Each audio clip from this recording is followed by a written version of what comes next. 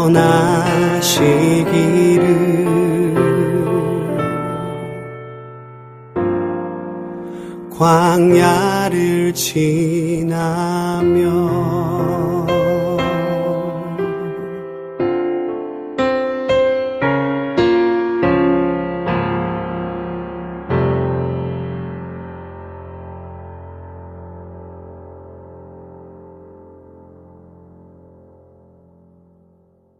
자, 제가 이제 지나간 강의들 중에서 한번 성경 기록한 사람들이 중요한 것을 좀 강조하는 방법에 대해서 좀 말씀을 드렸는데요.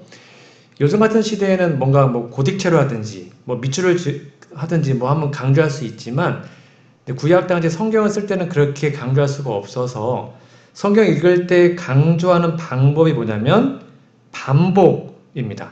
그러니까 반복되는 단어가 나오면 그거는 뭐 하기 때문이냐면 중요하기 때문입니다. 다 아시죠? 반복되는 단어는 반드시 중요합니다. 그게 그 책의 중요한 핵심이고 중요한 단어일 때가 굉장히 많이 있는데요. 구약에는 한 번도 안 나와요.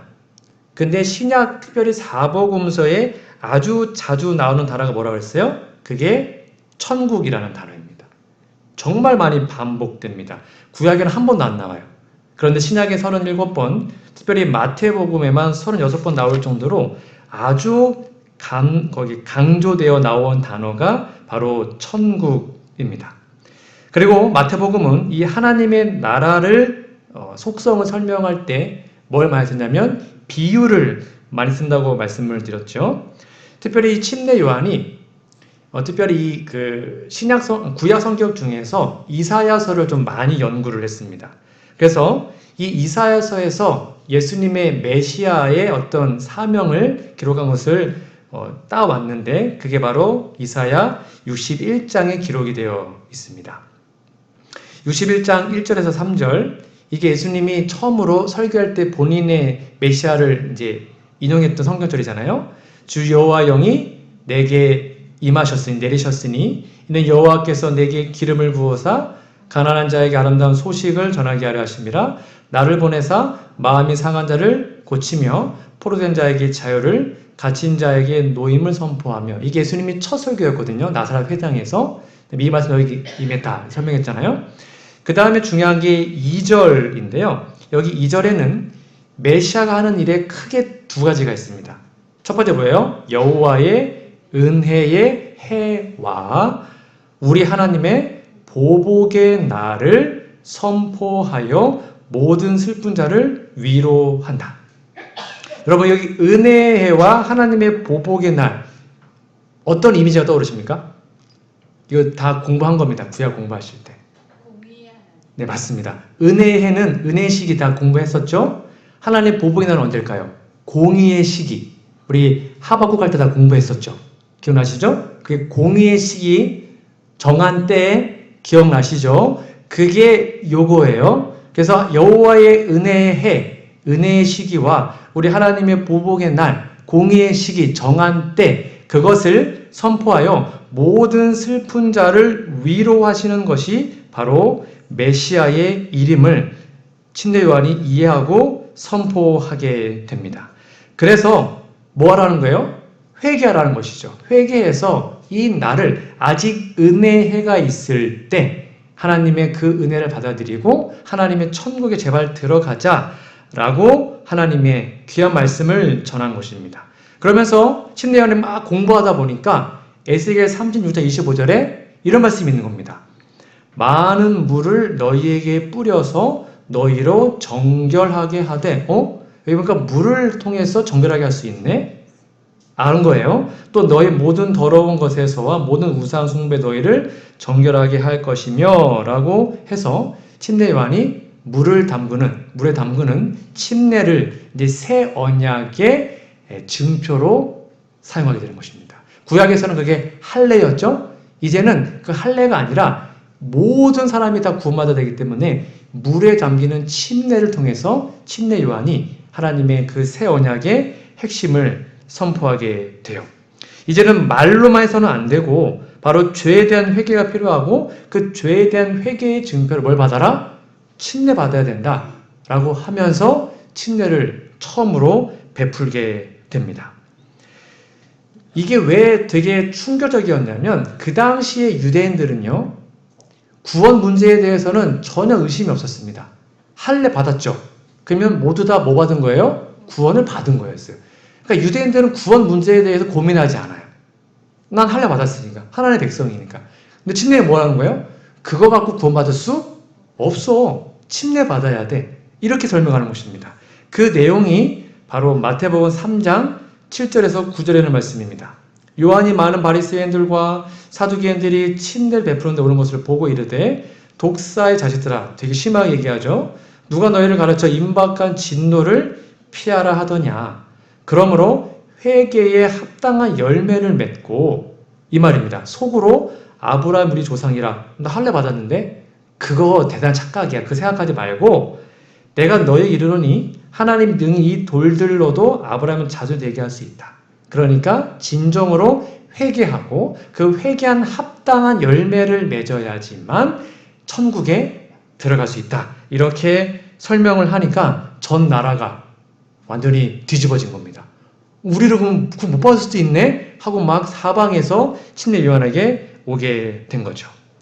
그러면서 침례를 베푼 다음에 뭘 얘기하냐면 나는 지금 물로 침례 베푸는데 내 뒤에 오시는 진짜 메시아가 있거든. 근데 그 메시아는 성령과 불로 침례를 준다. 이렇게 설명을 하면서 바로 예수님을 소개를 하죠.